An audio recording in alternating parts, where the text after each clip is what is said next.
A beautifully abundant day to you, my beautiful abundant dreamers. And welcome sa isa na namang beautifully inspiring episode ng Living Life in Beautiful Abundance. Ready na ba kayo na makilala ang ating guest for today? From a childhood in front of the camera to fearlessly using his voice for change. Today's guest is the embodiment of authenticity and courage. He's a host, content creator, former Miss Q&A Daily winner, and one of the top 20 finalists of RENA ng Davao 2024. But beyond the glitter and viral videos is a storyteller who dares to speak out, inspire others, and live life unapologetically in beautiful abundance. Kinsa siya? Watch this.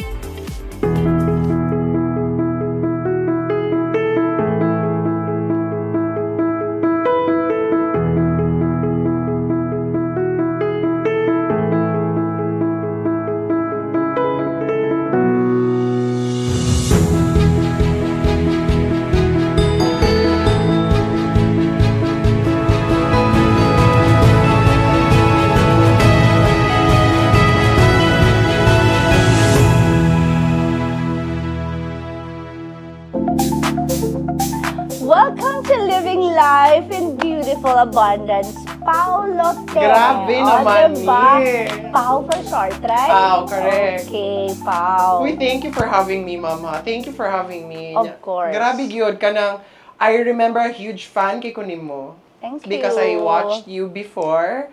Dayon, nakita ta sa rally.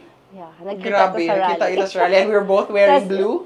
Tapos, Today? yeah, today. Tapos, last time, we're wearing green. Green! Oh. Same green. Of course, green dapat. Green man yun. Lagi. Thank you, kayo. Pero, siguro align talaga tayo, diba? Kasi parehatain ng ano ngayon? Vision. Vision. No? Blue. Color blue. So, ano kaya meaning ng blue, Pao? Kalma. Kalma. Kalma. Kalma. Kalma so, lang dapat tayo. kalma lang tayo, Pao. Correct. But I know you are ready. Are you ready? We're always ready, Okay, Miss Badit. because you're born to be ready, We Pao. are born to be ready. And congratulations sa imong show. Kabalo ka, I've been watching your shows, all episode. Mas ini-question ko rin karon kahibaw ko. Salamat. Kinsa akong first guest? Si Ma'am Motherloo. Wow. Yes. Thank you, Pao. Correct. And now I'm here. Grabe. Of course, no? So, Pao, na-curious ko ni mo, I really want to know you better, no? Personally. Pao, tung bata pa si Paulo Te, Yes. no? How are you as a kid? Bayot. Bayot! Wow! I love it! So, ibig sabihin, Pao, paano mo nalaman na bayot na ka? Actually, taga Davao gyud ko, but I was born in Zamboanga, Sibugay. So, kabaw ka Chabacano. Akong mama kay fluent niya. Diri naman ko nadako. So, Bisaya na gyud ko. Bisaya, gamay nga ing Chinese, Tagalog. But more on Bisaya gyud ko. Very pretty. Paano mo na-realize, or kailan mo na-realize na bakla ka? Actually, ka-remember ko, gibunalan ko ni mama, nag-eskwela ko sa Bahada Preschool. Niya akong ginasulat, akong crush, Dave. Niya, ginasulat na ko siya, Dave. Niya, ka-remember na ko akong mama, ga-wonder siya. Kailan may dadad to? That was preschool. So, like, So, I think mga 4? 4. Babae na gid ko. Ganahan ko butterfly. Di ko ganahan magduwa og mga tarak-tarak. And I think, akong pama o papa, kanang hopeful pa sila ba kay only child man ko mambedit. Okay. Okay lang na sila dual SIM. O, ano sila choice? Kaya ako mama, I remember. Dual SIM. Ningon akong mama nga, ganahan gid siya babae nga anak. Nya kung papa pod, ganahan og lalaki nga anak. Ka-surprise! Oh, sige, tagaan ng dual SIM. Oh, diba? So, it's a blessing It's a pa blessing. rin. Pao, ganito. Kabaw ba ka nga gwapo ka? Wala pod. Gapa. You've been in media since you were a kid, tama? Yes, tama. And how did that experience shape you of who you are today? Katong bata pang kumambadit, ganahan kay ko in front of TV niya. There's this one time na ganahan ko magtanaw og World Tonight. Mga kaedad na mo, World Tonight. Kaya akong parents, kaya ako ko'y kadula. So, kung sa trip sa akong magpapa, mo na po na akong trip. So, I usually watch news. And then timing, nag-pa-audition ng ABS-CBN og cheesy newscaster. Somebody who would represent Luzon, Visayas, and Mindanao. Katong mga bata, katong mga bata. Ang feel ka ado. Ako ang Davao. Wow! Yes, ako good ang Davao. Oh, I represented the entire Mindanao. Kakaka to, gawas ka to. Oo. Oh, so malingaw kong tanaw ato, 'di ba? Before sa mga bata ang news, tapos sunod ka doon na dahil. Sa morning, gitour na ako ang Tibok Davao and all. And during that time, Miss Badit, no, dito gina ko na-realize bitaw nga, inani di ay mag-istorya. So, I've talked to the richest of the rich, to the poorest of the poor. Pila edad ni mo, anak, Pao? Imagine 6, 7. Yeah, 6 or 7. Bakit ka ng psychology, hindi ka ng masko? I wanted to figure out nga nung bayot ko. Oh. So, na-figure out. Inana mo usually akong question sa akong self. So, where do I fit in? Dumaan ka para, kahit alam mo na at age 4, sabi mo, gwapa ka na, pero dumaan ka pa rin pala ng identity crisis.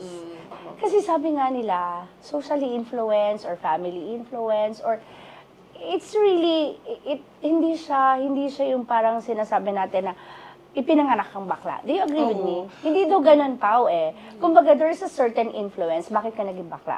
Now, I will ask you, meron bang influence? Possibly, kasi ang akong papa manggod, Miss Badit, no, kay ga-travel manggod siya. Kanang travel for work. So, ang mabilin sa balay, mother, ug ako ang ninang, mommy.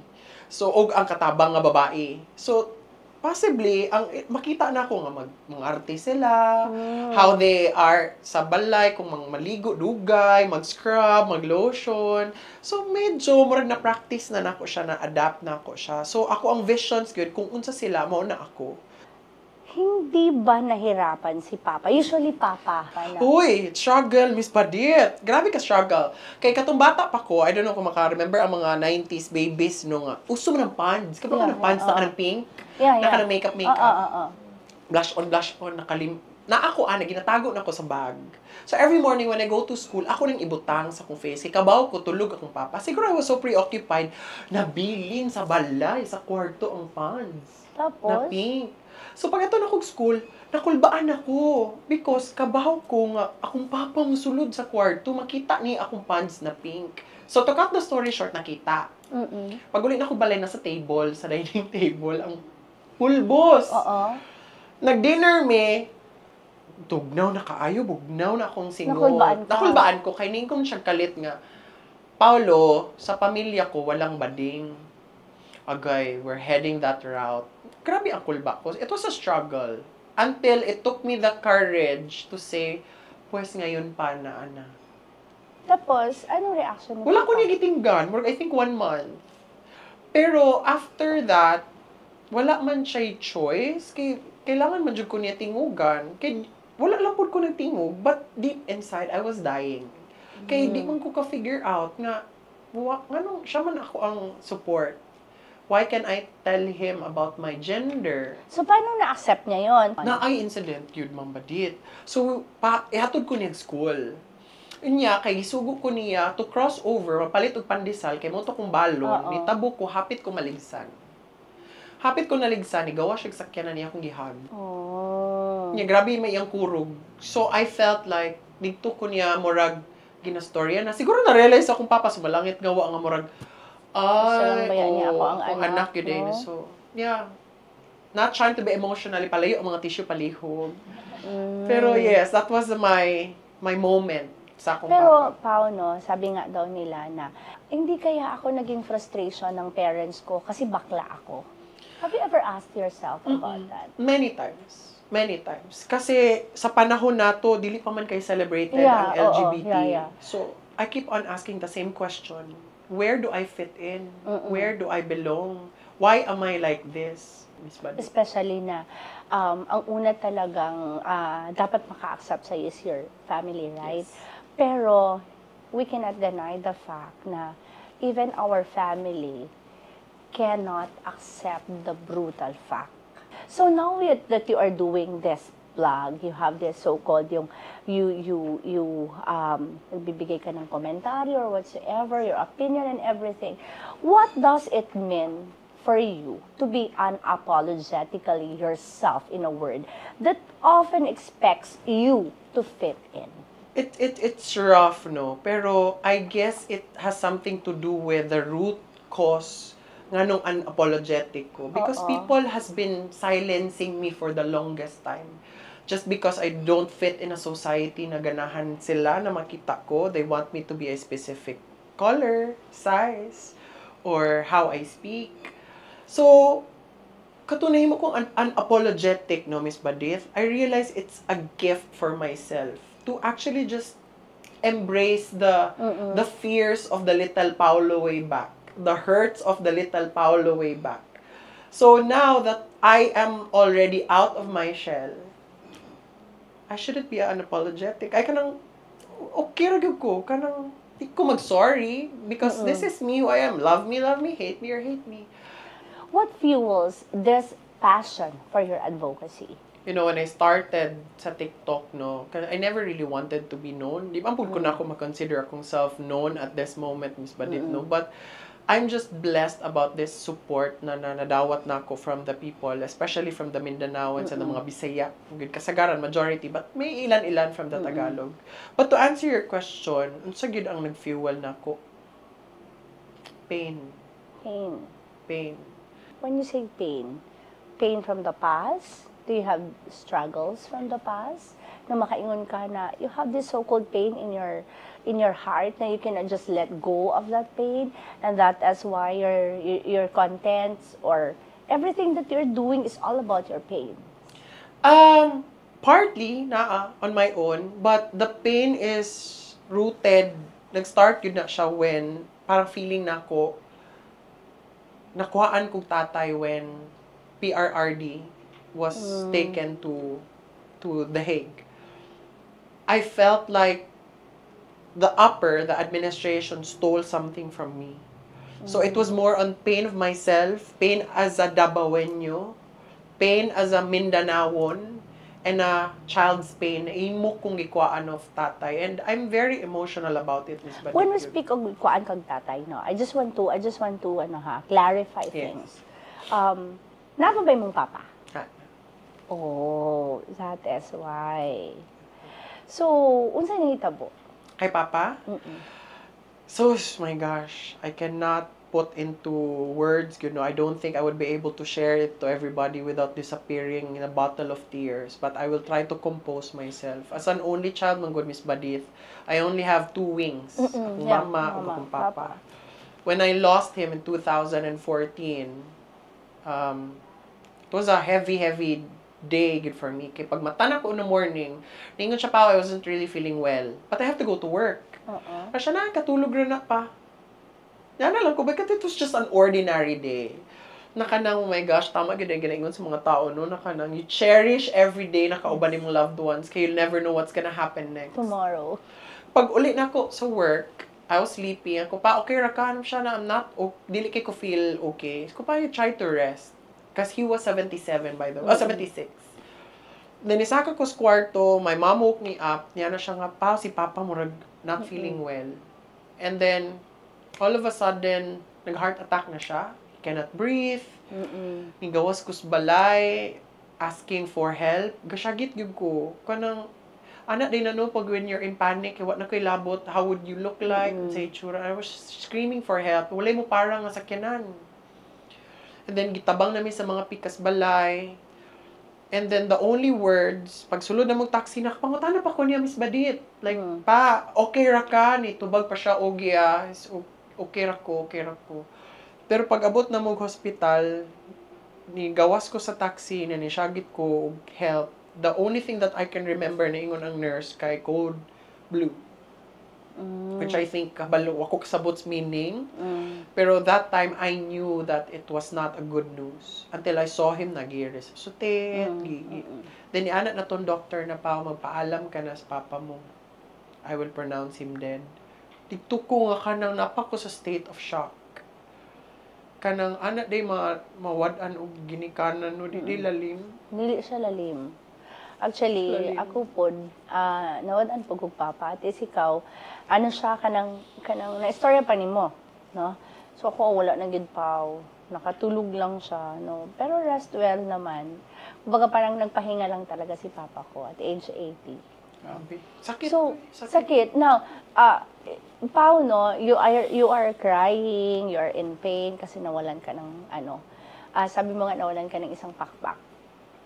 Meron ka bang, if you can bring back the time, kung ma-istorya ni mo si papa ni mo, face to face, ano yung hindi mo nasabi sa kanya na gusto mong sabihin sa kanya?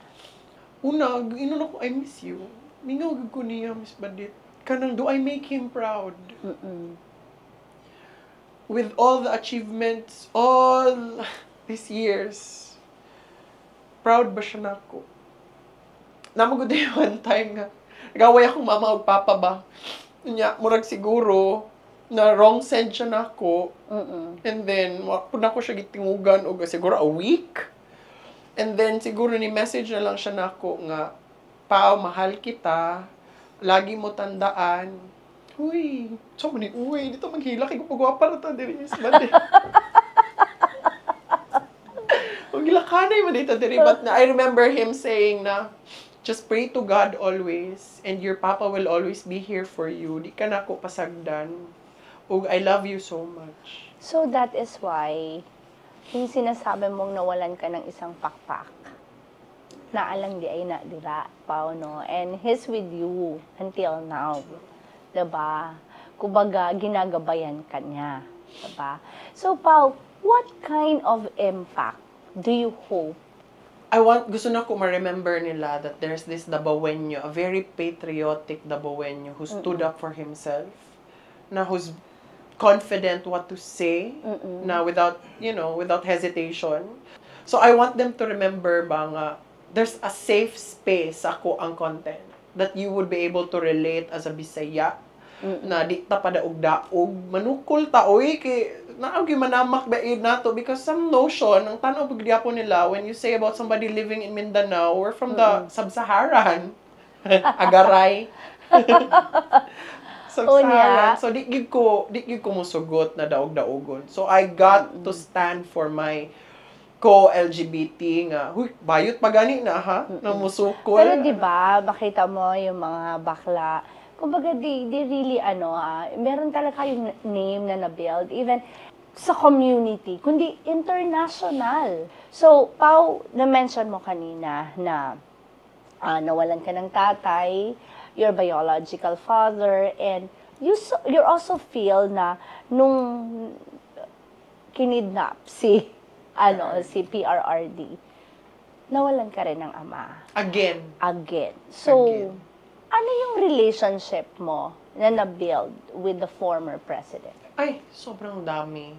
Isa ko, by the way, sa mga ng taga Dabawen yun, kabalo mo good morning, drive si tatay digong og taxi. Maka-remember ka na? Isa ko siya pasahero. Unya? Isa ko sa mga nakasabaan, kay buntag sa'yo mo uli. Gikan ko sa balesong classmate, nag-inom naka-uniform ko, nya alas 2, alas 3, tos kadlawon, para kog taxi. Murag, si PRRD mong gid ni ba? Si Mayor pa atong tawag, Mayor pa. Unya? Sulod kog taxi. Kung may gabi iyor, driver de kayor. Nakainom ka. Oh, driver de kayor niya. I remember him saying this. Ikaw bayutak ka, nagigat-igat na pug ka, ihatod tikas mong mama sa inyong balay. So, gihatod ko sa balay. Abi, pag yun na ako, malibre na ako kay Mayor. Gipabayad mo gyapon og 50. So, that was your first encounter. That was my first encounter. So, parang na-feel mo na, sus na, may extended day ako, extension ng akong papa. Mauna siya ang funny side, Ma'am Badit. But the real side is that, how can I crucify somebody who gave me peace? Gibayaran ko niya sa akong peace of mind. Niya ako po, personally, na ako'y experience po niya kay, grabe po good ihang tabang nako when in times sa akong struggle po with my previous company. So, muna nga, ako mismo siguro because of, I stand for him, because of the relationship na dili man ko niya personally na, nalimta na siguro ko niya, but I cannot forget kung unsa iyahang nahimo sa ako as. So, Pao, how do you balance being bold and being responsible with your voice online? I think being bold is not being reckless. I think it was being rooted for me. So, kung naaman lang ko na himong reckless things sa akong mga ingon or whatever, it was not really my intention to literally step somebody else's shoes. It was coming from a pain, like what I said earlier. It was coming from a reason behind. Sabi mo nga, you're always telling me that what you are doing or part of your content is all about your pain. Yes. Oo. So, may heal ba yan? Or darating ba yung time na mawala lahat ng pain mo? Good question. Actually, dili mo gina siya ina-snap nung kanang ma-erase na gid siya dayon kay ang wound manggani mag-scar manggani siya. So it's more of like when I get to meet people sa akong contents, listening, reading, and nagababasa ako ha, di ba naman ko ibang content creators di sila magbasa. Ako ga-read gyud ko. And it heals me. Kanang moingon sila, Pao, I got you. Pao, I'm proud of you. Okay. Pao, you're good. You're fine. Pao, thank you very much for your authenticity and you have such an inspiring story. Thank you. Hindi pa tayo tapos. Di pa di ay? Wa pa ta na human. Sumagduwa pa ta. Loko. Diba? Sumagduwa ta.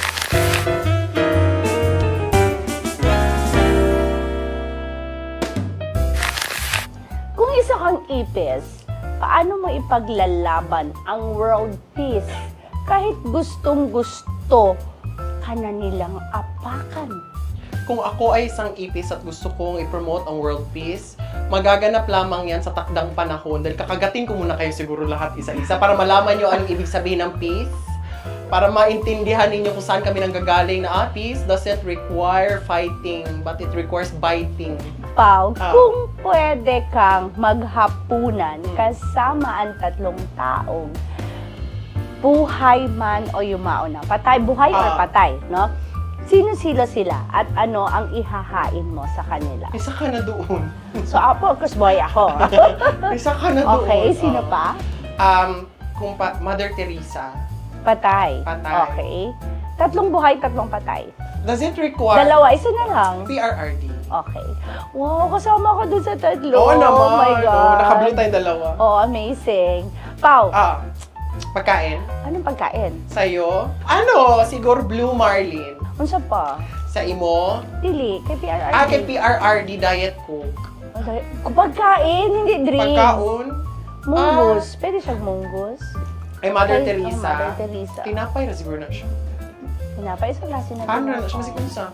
Kung may talent ang chismis para magpalaganap ng good vibes, paano mo ito gagamitin bilang isang content creator? Kung ang I-chismis mo ako. Ikaw? Oo. Sige. Uy, kabalo ba mo si Mirsa? Badit mo kay Maragato-dato ni Marag maako dyan yung isuot. Isa lang na sa yung todlo niya. Grabe naman dyan siya kadato. Day! I love that! They're claiming it. Tapusin natin ang Ah. pangungusap. Ang mundo ay nangangailangan ng mas maraming Bakla! I love that!